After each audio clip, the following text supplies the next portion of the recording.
Hello කොහොමද? අද මම හදන්න යන්නේ රසම රස අඹ කරියක්. මම මෙතනදී අරගෙන තියෙනවා අඹ ගෙඩි 4ක්. ඉතින් මුලින්ම මේ අඹ ගෙඩි ටික හොඳට සෝදලා අරගන්න ඕනේ. මෙතනදී අපි අඹ ලෙල්ල ඉවත් කරන්නේ නැති නිසා කළු පාට තිත් ටික යවලා හොඳට සෝද ගන්න ඕනේ.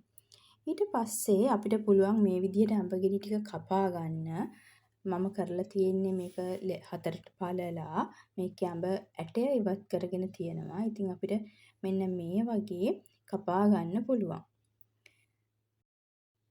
ඊට පස්සේ මම කරන්න යන්නේ තාච්චියක් ලිපේ තියලා ඒකට තෙල් ටිකක් දාලා රත් කරගෙන තියෙනවා. මෙතනදී මම මැටි භාජනයක් තමයි අරගෙන තියෙන්නේ. ඒකට මම ඉඟුරු සුදු ලුණු එකතු කරගන්නවා. ඉඟුරු සුදු ලුණු ටික සාමාන්‍ය ප්‍රමාණයට බැදුනට පස්සේ ඒකට ලුණු අරගෙන තියෙනවා. මෙතනදී මම පොඩි ලුණු තමයි අරගත්තේ. ඒකටම රම්පේ සහ කරපිංචා එකතු කරගත්තා. මේ ඔක්කොම ටික එකතු කරලා පොඩ්ඩක් කලවම් කරලා ඒකට ඊට පස්සේ මම දාගන්නවා එනසාල්, කුරුදු පොතු, උළුහාල් සහ කරාබු නැටි.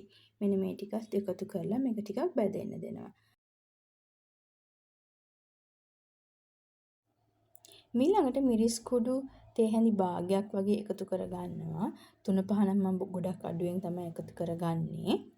මේ ටිකත් එකතු කරලා ඊට පස්සේ අපිට පුළුවන් කහ කුඩු එකතු කරගන්න. ඒ ටික ඔක්කොම එකතු කරලා මේක හොඳින් කවලම් කරගන්න ඕනේ. මෙන්න මේ විදිහට අපි එකතු කරගත්තට පස්සේ අපිට පේනවා මේකේ පාට ටිකක් වෙනස් වීගෙන එනවා. ටිකක් තද පාටට හැරුණාට පස්සේ අපිට පුළුවන් අපේ අඹ ටික එකතු කරගන්න.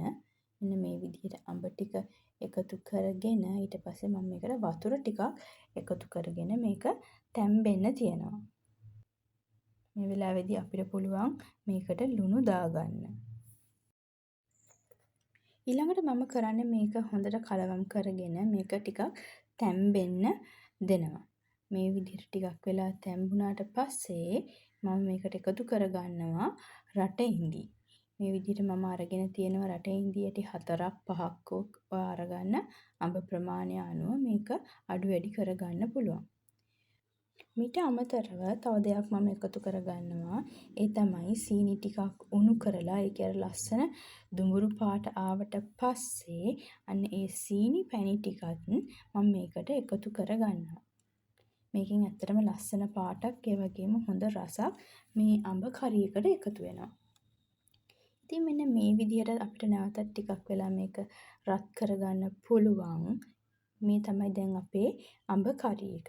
මේක ඇත්තටම පැණි රස අඹ කරි එකක්. ඔයගොල්ලන් පැණි රසට වැඩිය කැමති නැත්නම් පැණි එකතු කරගන්නේ නැතුව මේක හදාගන්න පුළුවන්.